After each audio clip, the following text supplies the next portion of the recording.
Epsilon have for 40 years been providing data-driven and customer-centric multi-channel solutions.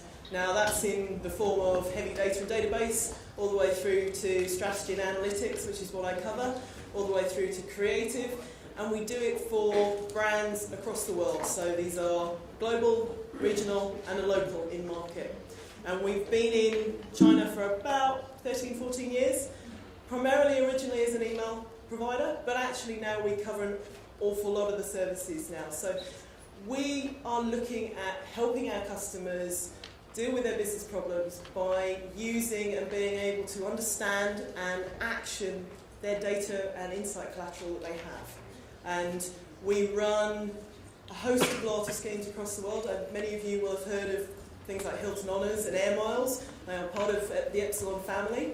And we look at our solutions very much from a customer perspective, but helping brands to deal with the business problems in market, in territory, in region, and as a global parent. A lot of the companies that we deal with, we have long relationships with, and many of you and them have global headquarters in North America, for example, and are trying to break into markets like China, and helping those to understand how to do it, how to approach it, where the pitfalls are. I love Neiman Marcus, that comes out in so many presentations.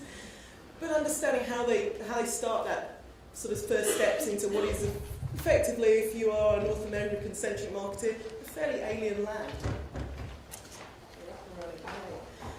So I was asked to talk about loyalty in China, but I'm also going to cover a lot of similar things to Claire, but more from a customer and data perspective. So just to set the stage, we are looking basically at luxury for this particular presentation, but actually a lot of this is relevant to a lot of different sectors, and is more particular about consumers and their attitudes and how that affects and how that is shaped by the Chinese market itself. So China is 29% of the global market. I have a colleague who does a lot of work with Macy's in the US, and had a hilarious conversation where they suddenly realised they had far more international buyers than local buyers on their database. And I actually sent him off to the ground floor of Macy's in New York to go and actually have a quick sweep as to who was actually buying in store in New York. And the answer came back as I expected. There were an awful lot of Chinese. I do tend to go shopping whenever I'm in a city like that, and it's very dominant now that the Chinese are a very integral part of a lot of foreign markets. So this isn't just about China and China. This is about China and its influence across the world, and about how you as companies can start harnessing how that is approached and how those consumers expect to be communicated to. So economically, we have got signs of slowing down. It's you know, the land grabbing of the last few years has started to slow.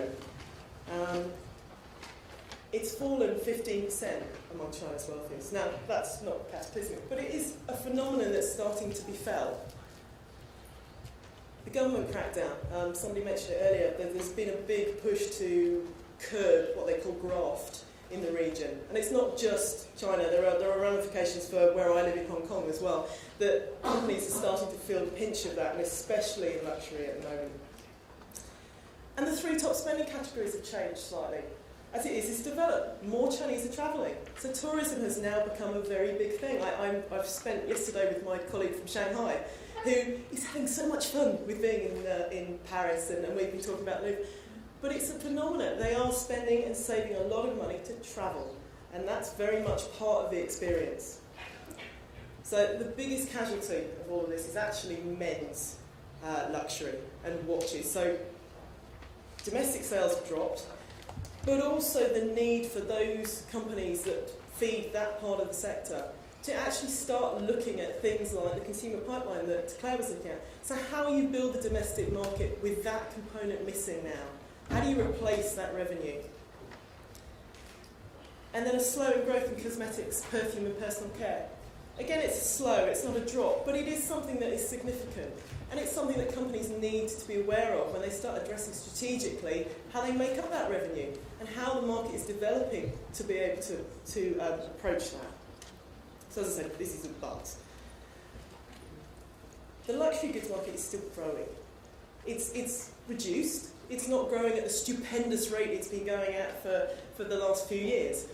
But it's just not as fast, and it means that marketers are having to become more intelligent. And that's across sector, that's not just luxury. I love the comment this morning about car insurance. I have a car insurance client, and it's interesting because they've suddenly gone from acquire to, oh, we've got a problem because we've been so busy acquiring, we haven't retained. And it's a similar product. It's a problem that I'm meeting again and again with customers across all sectors, not just luxury, not just car insurance in China, because of how quickly the market has developed and how much it's changed. And a lot of companies have been caught on the hop for it because they've got so into this kind of land grab, acquire new customers. They've suddenly realised they need to concentrate on the much more fundamentals of retaining and longevity of their endeavours in China. Spread the love. As I said, the mainland Chinese are spending a lot of money in a lot of different countries, and if that revenue starts to peter out, there's a lot of shopping centres around the world, and I live in one, and I've just lived in another in Shanghai, in Singapore, that are going to suffer for that. We have it in Paris, we have it in London, we have it in New York. They are a phenomenon. They're a phenomenon that needs to be looked after and understood on a global level, not just locally. Consumer maturity. Now, we've spoken a lot about this today.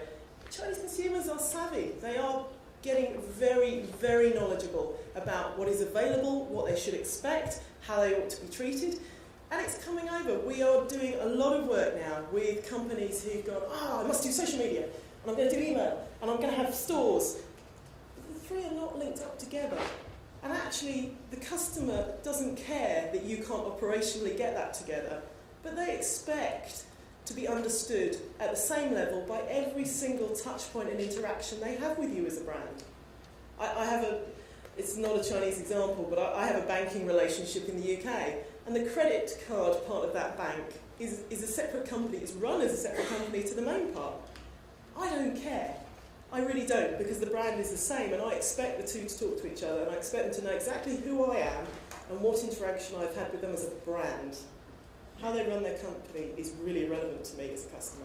So it's a very important thing, and I think it's one of the main points at the moment that really is inherent with the Chinese market, is the understanding that consumers are just getting very wise to it, and you cannot be lazy about it. You must look at how the interaction and integration goes between your channels. Women's category and fashions are actually on the rise. So although there are a couple of issues in other areas for luxury retail, the women's category and fashion is good, and that really points to somewhat a little bit about the rise of women in Chinese society. I'm meeting, in the 5 years that I've been working in China, I'm meeting more and more senior women. It is a phenomenon, it's coming, and it should be.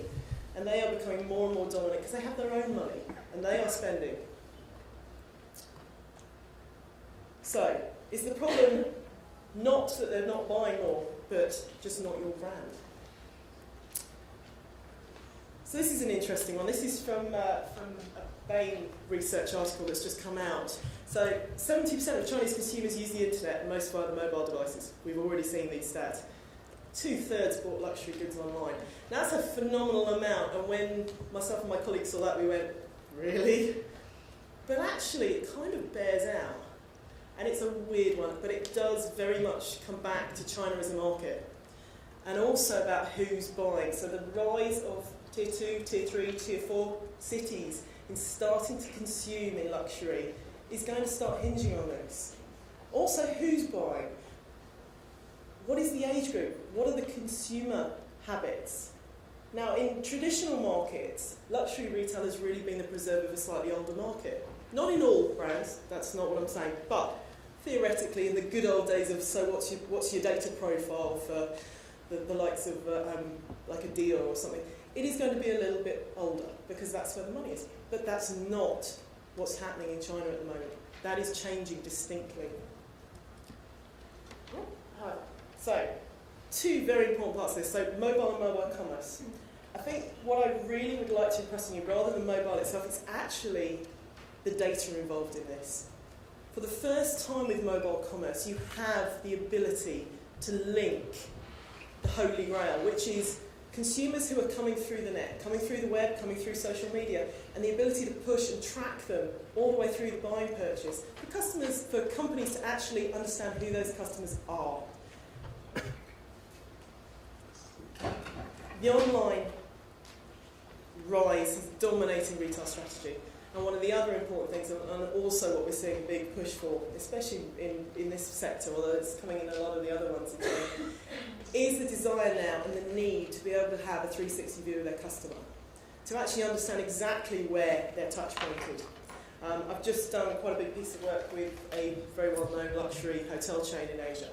And one of their biggest issues is that they don't have a 360. So their hotels are fabulous. Their staff are amazing. They'll greet you at the door. They'll remember who you are, their conversations. But there is a disconnect between them and their head office. And it's all to do with data. I know it's a terribly anal subject and we're into IT territory, which is scary stuff, but actually it feeds the customer experience. And whether you are feeling like you're being treated with the respect and the gravitas you deserve as a long-term customer, or whether you're just Joe off the street. And that's the differentiator that really needs to be taken into consideration when looking at retention and repeat sales. The last one is omni-channel. This is a lovely one. It's anybody goes on our website will find it repeatedly. It's a lovely buzzword. But the bottom line is it's all about every channel. Now, some of that is consumable, so social media, email, direct channels. But I'm also talking to a lot of customers who actually need to understand that actually your shops, your stores are actually a channel too, and how you can empower your staff using the data and knowledge and insight that you can pursue to actually also deliver messaging for you. So I think it's very much looking at it from a much more holistic perspective. So rather than a siloed channel, looking at it from a customer experience perspective and how the mix works and how the mix is taken and can be used to get what you need out of that customer relationship. So, consolidating online and offline channels. So you're providing deeper insight. Now, we talk about data, but actually a lot of what my team produces at the moment is actually insight. It's taking some of the information, hard data that our customers know about their clients, their customers, but also looking at the insight that's commonly available, looking at what their competitors are doing, looking at how channels are performing, and actually making recommendations about actionable, and about looking at giving them the power to be proactive about how they manage and talk to their customers, as well as just being reactionary. So getting ahead of the curve, looking at seamless and integrated approaches to providing customer experience, looking at your channels as an extension of your brand. There's a real, for years, for all the years that I've been in, there's been above the line and below the line. It shouldn't. It should be a completely seamless thing. One needs the other, and vice versa, if you want a long-term relationship. You know, it's all the pieces of the puzzle together, not just one. Brand is a very strong thing. A lot of money goes on branding. But actually, if the customer experience isn't there, if the underlying pieces of the operational puzzle are not there, it doesn't really matter how good your brand is. Neiman Marcus, again, is a good example of that. It's a great brand, it's a phenomenal prospect, but they didn't have the pieces of the puzzle below to build a strong case here. So, you know, what makes brand and what is the big pieces of brand equity? Well, personalisation. It's not difficult. You know, if you walk into a luxury store, you want to be greeted if you're known, you know. Hi, Mr. Sullivan, lovely to see you. You know, we've got this great, you know, sort of, we know what you bought last time. You know, here's what's doing. And it's the same on online. I love it when they send me stuff. They send me offers for products that they know I have an affinity for. They know I have an interest. It's not going to waste my time sending me around the houses for something that I haven't shown any interest in. Differentiated. Weirdly enough, I have had a couple of conversations recently with people in China about DM. Remember DM? God, ancient concept. But as a way to differentiate, because nobody's mailing here. So this is about sending really quality, high-level pieces of mailing for very specific reasons, for VIP and for sales, just to get through the clutter. And it's an interesting concept. It's a slightly weird one, because they didn't, you know, it's old school. I started off in DM. It was weird going back in time. Limited access, exclusivity. Really, those are the two big ones. And that's one of the things that I think China's most interesting in, is the rise of the middle class in this piece, is making sure that luxury brands especially are able to walk the high wire of gaining the revenue they want and making sure they have that kudos, but also not losing their exclusivity, not losing the cachet that makes them what they are globally, not watering down their brand, And it's a really tough one. It's very tough. This market especially is probably the one that's going to give you the biggest workout for that.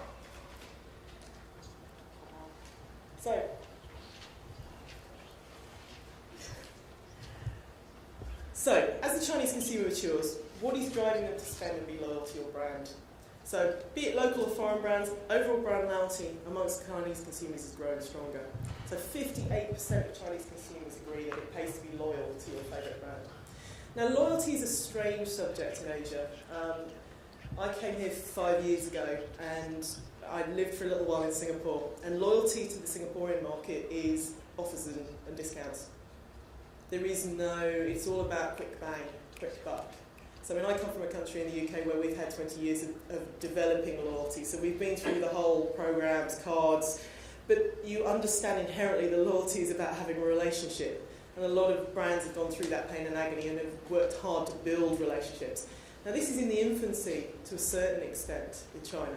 And it's something that needs to be understood about how it performs and reacts. However, it's changed dramatically, like many other things, and it's coming very quickly. So what is loyalty for retail customers in China? Well, actually quality, and it's the one thing that top-level luxury brands have. And it's the one thing you need to play on. This whole thing about expensive is good, but actually the quality is good as well. And that's the real test. It's also the real test when you've got markets who have knockoffs, and let's not beat around the bush. It is a big market, that's a big problem in Asia, and it still is. I know there's the legislation now, but it still exists. So quality is king. Longevity of the relationship. I've lost track of the amount of companies that I have a long relationship to who do not acknowledge that. And it drives me more and more mad as time goes on, because I don't see why I should give you my loyalty and my time and my repeated custom if you do not acknowledge it. Quite simple. I want a relationship. If I've bought repeatedly from you and I advocate your brand, and we're into the social media application pieces, you must acknowledge that longevity. That's not offering them discounts, but it's actually saying thank you. We appreciate it. And again, we're back to the hotel chain that I've gone to. They had a situation where they revamped the loyalty scheme, and it's a loyalty scheme that's been going a while. But somewhere along the line, they forgot a large chunk of people who've had a relationship of over 10 years with them, because it didn't quite fit in with the business rules that they put in. And a lot of these customers had, over the years, paid a lot of money. They had got to the point where many of them were CEOs and had maybe stopped travelling quite as much, which meant that they were more likely to go to their local hotel for Sunday lunch than they were to actually stay there. So what was happening was, from the business rules, is that they actually were not being acknowledged for the longevity of the relationship that they had. They were only being looked at for what was, in fact, the last 5 years' worth of spend, which was incredibly short-sighted, because a lot of these guys were actually their advocates. They were the people who ran companies, who were actually putting their staff in those hotels. So it's understanding that how important that is. Familiarity with products. Making sure that the customers are there. And I know a lot of the brand and the social stuff in China is excellent at that. They're really good at placement, they're really good at putting that information out there, at using magazines and editorial to really put content through, and that's improved immeasurably. We'll advocate to family and friends. This is huge in China. You've already seen it. We did a lot of work coming out of luxury retail for a minute for an American IT company. And they're not used to that level of advocacy. They're not used to the blogging culture that's in China. And they were like, well, we've got a problem. We're not getting the kind of revenue we were expecting. What's happening? And we were like, well, we can go and have a look at the blogs. Why are you doing that? Because that'll tell you everything you need to know. They will, and they did, because it was about people saying, oh, I've told my father to go and buy this, or or pushing it on, but also from the other side of going, we won't. I wouldn't recommend you. I didn't enjoy the service, and that was a real eye-opener to the Americans. They're not used to that. They're almost not used to that kind of level of very blunt feedback. So what motivates loyalty for retail customers in China? Best value for money. It is still money orientated. Now, there are different levels of that, but I think considering the rising middle class and how this is actually key to buying and not necessarily income, it's still quite an important piece. And if you match it with quality, then it is an important element of how this operates. Consistent quality in products and services. Again, hitched into quality. It is a really important thing to underline ongoing. Personalised service, new products and needs. And good after-sales service and support. I'm meeting a lot of companies that are using WeChat, using multiple channels to deal with customer services and contacts, as James. And it's a really strong proposition because it is much more expected in China than it is in the West. I mean, quite often I will buy repeatedly from companies online myself, and I'll never speak to them, and I'll never expect to speak to them. But that's not how it operates out here. It really doesn't. It's very much a serious part of the culture and what they expect. And then the popularity of brand. Now this is high, and again we've spoken about it before, but it is significant for us. So everybody wants a winning formula for loyalty, and I'd love to tell you it comes out of a box and you could have it like that, and unfortunately it doesn't. And I have a lot of meetings where they go, oh, just give us a strategy. Yeah, because it comes out of every company is different. It is, even if you're in the same sectors, it's different. And some of the stuff that affects how one operates and one doesn't, and how the customers differ, is important. It's also about the long-term gain as well as the short. It's really easy to push out offers and discounts. It's really easy to devalue. And again, that's an important part of the balancing act for retail. So what we're looking at is things that do not bring loyalty affinity. And these are elements that do, because there is no context to them. It's literally cash on the table, not a long-term engagement. And that is where we work very hard with our clients to look at things like relevancy in depth, about putting together long-term strategy, about encouraging not only short-term development and making sure that that is supported, but also starting to look at how business is going to develop, putting the pieces in place that mean that our customers are ahead and in control of how their customers are spending, how they're moving, how they're developing, rather than constantly being on the back foot. So information is power. Sorry, I'm going to put my data hat on again. I'm a self-professed data analyst. Sorry, I am. I think data is incredibly powerful and very underused. And I think it's one of the most valuable things any organisation has. It can tell you an awful lot about where the money's coming from. And it's phenomenally powerful when it's used properly. It also means the difference between whether a customer has a good experience or a bad experience. It can be that definitive about whether they spend again. So we see patterns and connections. So we are looking at what within the data and insight, and I'm including insight here. China, for those that do not know, does not have an open data market. It's not like working in the US or the UK. I have hysterical conversations with people going, well, you start with the data. Quite often we don't have any from a hard perspective. It's a limited market. So it is about understanding what's in play, what can be taken from other, and we use, often what we bring to the table is the experience across a lot of other clients. So not always the same sector, but quite often the experience that we've had and the insights that are being driven all over. The question from the gentleman from Tag Heuer about payments was an interesting one. So understanding the local flavour, what drives. Because one of the interesting things from the IT client we had was they couldn't understand why only having a credit card option for sales wasn't working. And actually it had to do with the fact that they were targeting tier 2, tier 3, tier 4 cities, but they didn't have the facility to pay by credit card. And actually by putting in multi-payment options, so some of them are online, but a lot of them were to do with being able to pay cash to banking partners, by being able to provide bankers' checks, was a very valuable way of actually securing online sale. And that was something that hadn't been anticipated by the particular client, because it's not a problem in the West. Everybody has a credit card or access to a credit card. So what we're really doing is adding colour. We're looking at trends. We're looking at monitoring all the activity. It's one of the biggest things. Lots of companies do lots of activity, but not all of them measure it properly, and not all of them measure it validly so that it can be compared. I mean, the channels are different, but actually some of the stats are comparable, and they should be. And it's putting the basics together of the data that underlies that properly, so that long term you have a very trackable system of multi-channel. So you can tell what's going on, you can control it, you can see it. And actually that's a lot of what we do, is actually create visibility for clients, so that you at the touch of a button will have a desktop that actually gives you some very real indication of what you ought to do. Because that's the other thing. We meet a lot of companies who have prolific reporting. So what does that tell me? What do I do with that piece of information? How do I get it to work? How do I implement it?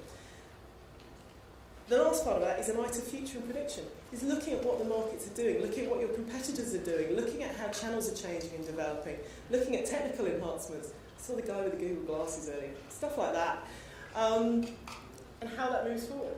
So specific information is great. It does allow you as a brand to understand and communicate directly, but the rest of the mix gives you relevancy and depth in those communications.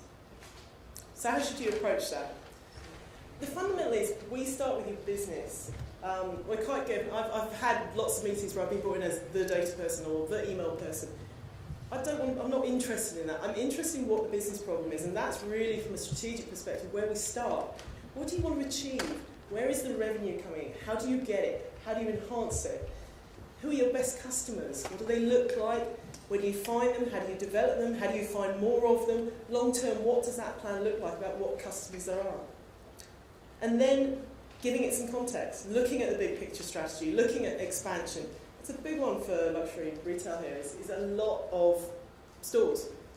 Huge amount, really, really heavy presence. I know in Hong Kong you've got a lot of you have got more stores than I see. I can walk for 2 hours and see multiple stores of premium product. We won't do it in any other city. What's your business plan and your metrics? Making sure that it's measurable KPIs. And then the budgets and channels that you're looking at and the trends and reporting that go with it. And then finally, the loyalty strategy on top of that. You've got to know what your business looks like to be able to understand how to inspire loyalty in it. It's not just a one-hit wonder. It is something that you actually need to look at ongoing. It needs to be part of the whole strategy. So looking at audience-specific and holistic experiences. So things like user experience. Now, it's definitely, things like mystery shopper, which is a tenant to retail, is starting very much to go out of fashion because there's too much involved in paid people to do it. But actually a lot of what we do is about user experience, about going into a store and finding out what's happening, about going through the process. We do a lot of work looking at flows through websites, through the customer experience that they go through when we do it. We did some work with FedEx, who in one business transaction in their heads were only supposed to touch a customer 8 times in that transaction. Now when we audited that process and we ran through it as a view, one customer could have 87 touch points from FedEx, one transaction, within 5 days, because they had no idea actually how many things interlinked, because they hadn't looked at it as one process from the consumer perspective. So, just in kind of summaries, we've kind of got 3 steps to building an authentic and strongly connected loyalty relationship. So your business is your customer. Start with them. They are your biggest asset, but they are also your biggest risk. You know, they are the ones that make you what you are effectively, and they're the ones that bring in the money. If you don't have them, you fail effectively. So you have to understand them and what their journey is with you and how it works. What their emotional state is. I was talking to a gentleman up there who's doing his thesis on behavioural activities, and it's one of my things. I like the psychology of why people do things and understanding how data can actually tell you that and affect it. So it's a major piece of how long-term strategy should be put together, and their interaction environment with people. Understanding the local flavour. I realise I'm a Brit talking to you about China, but I spend a lot of time working with my local team. We have a big local team on the ground who very much give their ideas and their support, and I work a lot of markets, so I have that. I bring the concepts, but actually the local flavour is very much brought by the local teams, and that's inherently important. What are your expectations of the customer? It's a fairly simple question, but actually quite a lot of brands don't ever think about it particularly. And it underlines everything you do, and you should. Not only short-term, but long-term as well. Number 2, shape your loyalty strategy. So understanding the brand versus customer. So from a brand perspective, do you need a blanket strategy, which a lot of them do, or do you need one for every segment? Do you need to understand exactly who's buying when and what they look like and how you deal with them? And then you could end up with about 10, 15, 20, 30 different derivatives, but it could provide an awesome amount of value. From a customer's perspective, do you need them to bond emotionally? Some brands don't. It's rare, but some brands don't. But understanding how you do it, the story about Mercedes is a good one. You know, how you, and Buick for the under 30s, never mind. But it's important. It's understanding what makes people do what they do. Define the mission. What do we want to achieve out of it? Short, mid, long term. And then communicate clearly to your customers. But more importantly, your customer-facing and marketing staff. Because that's the other thing I've found, is that head office do these marvellous things, but it's not really educated into the frontline staff, quite often. They don't understand, and actually it's a two-way street, which is another thing I found when we've been doing loyalty audits, is actually head office push information down, but actually they never take information back up from those on the floor. And they actually have some of the most valuable information within the whole piece, because they know exactly what the customers are saying on the floor with the product when they're purchasing or not. And it is the most powerful piece. Finally, structure your CRM, in this instance customer relationship management. So making sure communications are personalised, they're preferential for the treatment they should be getting. You're recognising them and what they are to you. Recognise their buying preferences. So what do they like? What kind of products? Understanding what next best action is. So understanding buying trends. What do they purchase? If you buy one product, what's the next likely purchase? So you make sure that you've got some relevancy and some depth in the communications you're sending. The network of influence. So actually some of these may not be high spenders, but they may influence some very high spenders. So don't just look at it from purchase amount. You need to look at it holistically about what these particular people bring to the party. And then integrated channels, making sure that it's seamless, making sure that as far as they're concerned, every single time they touch anything from your brand, whether it be email, whether it be WeChat, whether it be on the shop floor, they are treated in a consistent manner, and it's acknowledged. From a back office perspective, and it's important, make sure that your in-store staff, making sure everybody who touches that customer has an idea about the profile. There are ways and means, it's not an uphill struggle, it can be done fairly efficiently nowadays. Incentivise staff to engage. They are your greatest asset. They are the one way of you gathering data. Staff training and knowledge and in-store techniques. Thank you.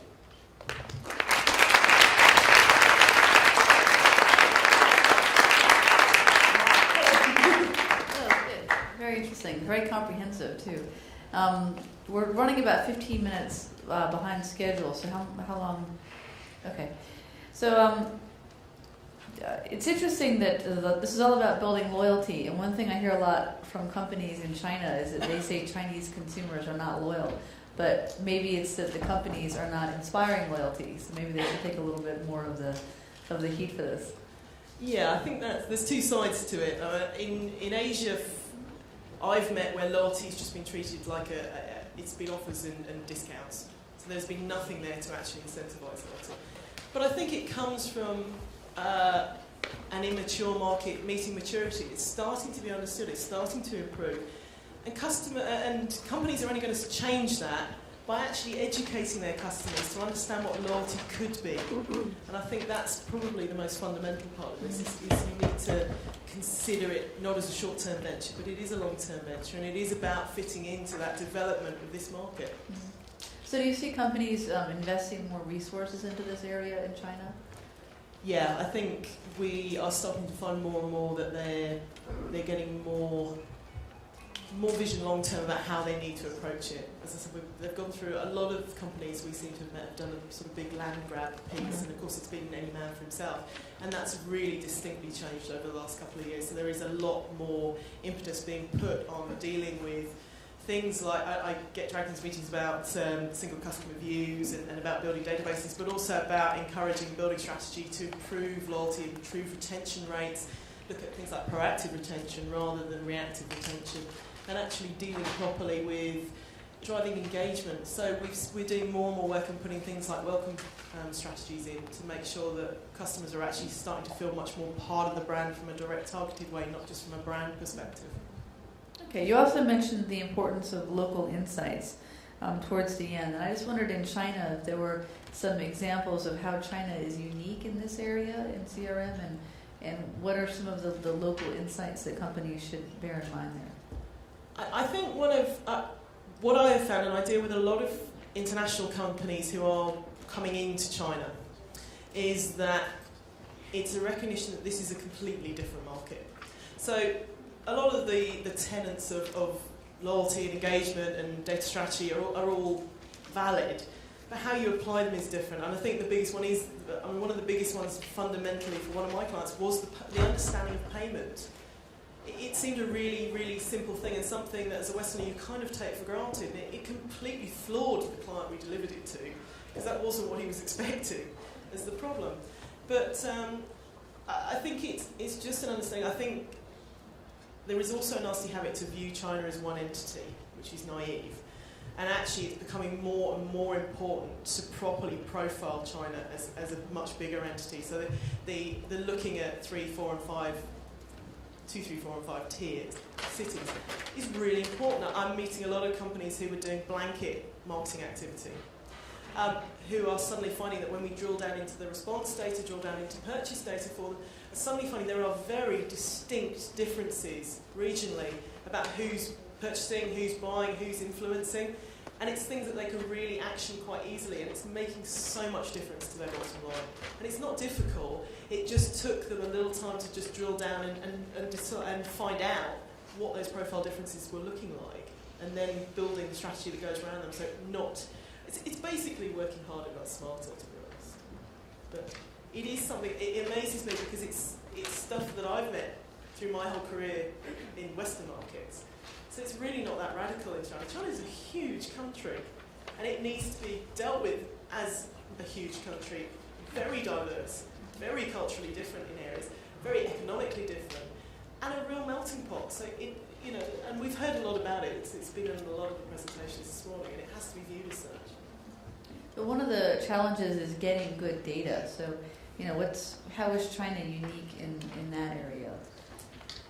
Yeah, that is continually the tough one in Asia. It's data on the whole is difficult to get hold of, and we spend a lot of time working with our customers on organic growth, which is a long-term venture. It's hard work. It takes a little bit of planning and time, but it does pay dividends. We've also been working with some of them for partnership purposes as well, so looking at where they can partner. We've been doing financial services-wise with several insurers, and working with their bank partners. Now, there is a limited ability to get into their data because we have to go and work on site, and we're often providing support for their resource to do the work, but actually it's starting to develop.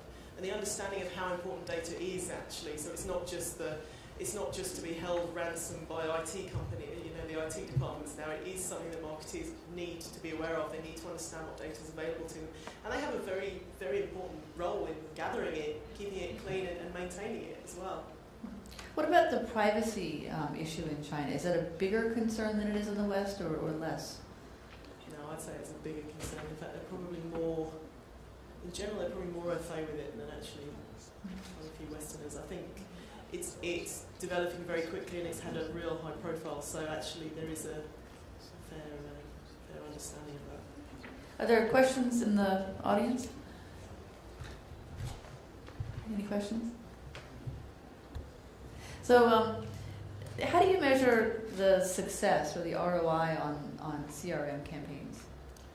Well, it kind of comes down to the data part of the work. So quite often we get asked to do pilot campaigns, which will actually insist on getting involved, so making sure that the data streams are in there, and making sure that the practicalities of having response streams that come in and out and that are able to be measured and put in place. So it's a lot of the work we do is actually about testing methodology and making sure that tests are actually structured correctly so that it can be statistically viable in the response. So one question here. Thank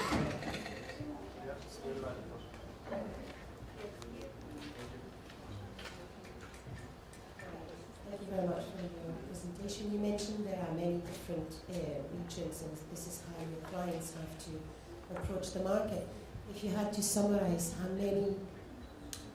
many breakdown would you do? How many regions would you break it into if you had to start? Like three, is it Shanghai, Beijing, Guangzhou, or more? And is there a top 5 similarities that we can start with? So I'm sure that all Chinese are different, the same way you have many different French people or UK people But you know, surely we can start from somewhere for a smaller structure. Yeah, I think it's different per brand. I mean, the example that's coming to mind was actually for a car insurer who covers the whole of China, and there were very distinct differences, and we kept the regions of the geographic regions of China. We just did it rather than going for tier 1, etc. We actually were just looking at the regional differences from a penetration perspective and work from there. So we would kind of play with a few things and see what resonated. And it does come down to your sector and who you're targeting. This is mid-tier, but it's still a product that in a lot of regions is fairly new, so it's a different slant. For luxury, it's going to be economic, and those differentiators are probably definitely in tier 1 in the tiering system. So I think you need to have a bit of a judge about what. I don't know which sector you're in, so it's difficult for me to tell, but it's something we would play with and then work out what was the best resonant for that. Okay, any other questions? Okay. Thanks, Bill.